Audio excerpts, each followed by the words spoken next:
L'autre sujet de discussion, c'est en fait d'utiliser part versus part design.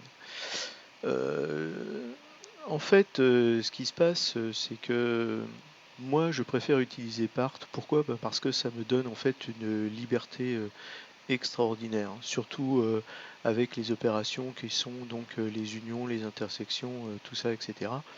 Euh, Vous savez que la grosse différence entre part et part design, c'est qu'en fait, dans part, vous construisez de façon hiérarchique, vous empilez en fait vos opérations les unes sur les autres, et vous pouvez insérer quelque chose au milieu, etc., etc., quoi. En particulier en jouant avec, on va dire, les dépendances qu'il y a par rapport à vos pièces. Alors que dans Part Design, on va dire, l'idée c'est d'avoir quelque chose qui est vraiment très très linéaire. C'est-à-dire que vous avez une première opération, voilà, qui vous donne ce genre de choses. Ensuite, vous avez un pocket qui vous donne ce genre de choses, hein, grâce à ce profil. Et ensuite, vous avez un autre pocket, enfin une autre extension, on va dire, un padding qui vous donne ce genre de choses, etc. En fait, la plupart du temps, on peut faire des choses dans Part Design que l'on fait dans Part, mais quand au départ on ne sait pas exactement où on va aller, en fait, Part donne beaucoup beaucoup plus de flexibilité pour pouvoir insérer des opérations, etc., etc. Donc, si jamais on sait exactement ce que l'on veut, on peut faire du Part Design. Si jamais, en fait, on veut être un petit peu plus souple sur la façon d'utiliser, on va dire, des opérations qu'on n'avait pas prévues au départ, je pense qu'il vaut mieux partir sur part. Voilà. Le troisième problème connu avec FreeCAD, c'est quelque chose qui s'appelle le topological naming problem. C'est-à-dire qu'en fait, FreeCAD utilise en fait des noms de faces en particulier quand on fait des constructions de face après face, etc. Donc là, je vais vous expliquer un petit peu ce que j'ai fait ici pour vous montrer la chose. C'est que là, je pars d'un cylindre qui est obtenu évidemment avec un petit sketch. Ce sketch, en fait, j'ai donné une contrainte et je lui ai donné un nom. Alors, un petit truc quand même qui est très important, ne pas mettre de blanc dans les références des noms. Sinon, vous allez vous arracher les cheveux. Donc là, on a un cylindre, très bien. Là, vous voyez qu'ici, on a une face qui s'appelle la face 1, sur lequel, en fait, on a fait un flat face par rapport à cette face, ce qui nous a permis de faire un autre padding. Et sur cet autre padding ici, on a effectivement, oups, voilà, on a une face sur laquelle, en fait, on a fait un flat face par rapport à ça, ce qui nous a permis, avec un padding, d'arriver à là. Tout le monde connaît le problème du topological naming, c'est-à-dire que là, vous voyez qu'effectivement, mes sketchs se réfèrent à des noms ici, des noms de face. Le problème, c'est que ces noms de face et ces numéros de face peuvent changer si jamais on change quelque chose. Donc, si par exemple ici je prends mon square et que par exemple je fasse la destruction de ce truc-là, hop là, par exemple, pour rajouter un certain nombre de segments, pof, pof, pof, parce que je les avais oubliés, d'accord? Donc là, on a bien quelque chose qui est de toute façon, voilà, qui est de toute façon bien formé, d'accord? Ce qui nous permet de faire ça, sauf que quand on va aller voir l'autre, bah voilà, il est sur une face complètement improbable.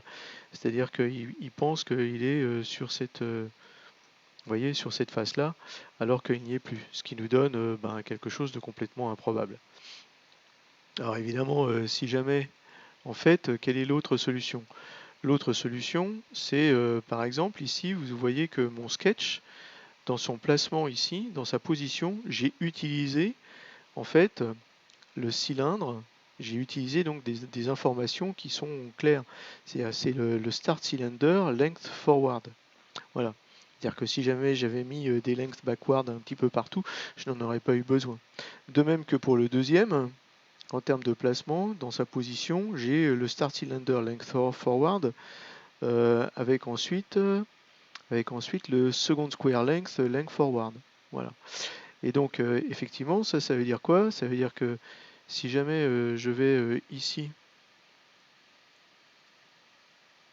pardon, le square using length, donc si jamais je fais la même opération ici, voilà, donc par exemple, voilà, clac, clac, clac, donc c'est la même chose, là je recrée un truc, comme il n'y a aucune dépendance, comme il n'y a aucune dépendance topologique, là on est bon là, voilà, close. Et bien, bien évidemment, quand je continue ici et que je continue ici, il y a tout qui marche bien. Voilà. Donc en fait, c'est aussi pour ça de temps en temps qu'on utilise donc des spreadsheets. Ça permet d'avoir ici des informations qui sont tout à fait sauvées. L'autre chose que j'ai à utiliser, mais je ne vous l'ai peut-être pas montré tout à fait, c'est qu'en fait, dans ce square length, ici, là, j'ai utilisé aussi mon start radius. C'est-à-dire que ici, j'ai utilisé le fait que j'ai nommé ma contrainte. Encore une fois, c'est là où c'est important de ne pas avoir de blanc parce que sinon l'éditeur d'équation ne s'en sort pas. Mais on peut tout à fait utiliser une contrainte d'un autre sketch dans un sketch successeur. D'accord? Et d'ailleurs, en fait, ce qui est aussi assez rigolo, c'est que quand on regarde ce sketch-là, par exemple, en fait, on voit les contraintes là, start radius. Donc si jamais j'ai envie de rajouter ici quelque chose qui est 20, ben, en fait, tout va prendre tout va prendre la bonne valeur suite à ça. Donc c'est pour ça que en fait, je vous dis qu'il faut essayer d'utiliser le plus possible des noms, des variables, des dimensions qui sont utilisées, plutôt que d'empiler des sketchs les uns sur les autres.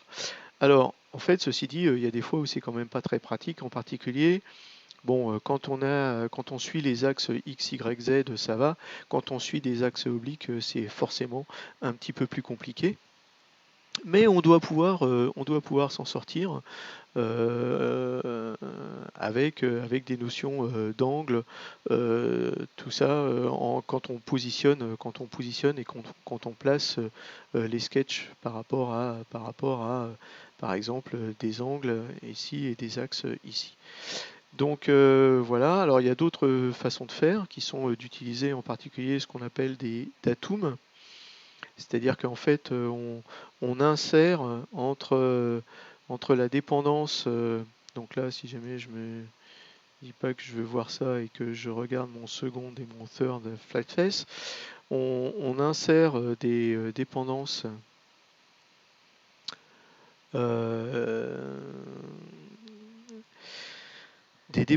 euh, avec donc la création de datums, et ces datums, ce sont les datums que l'on attache aux bonnes faces.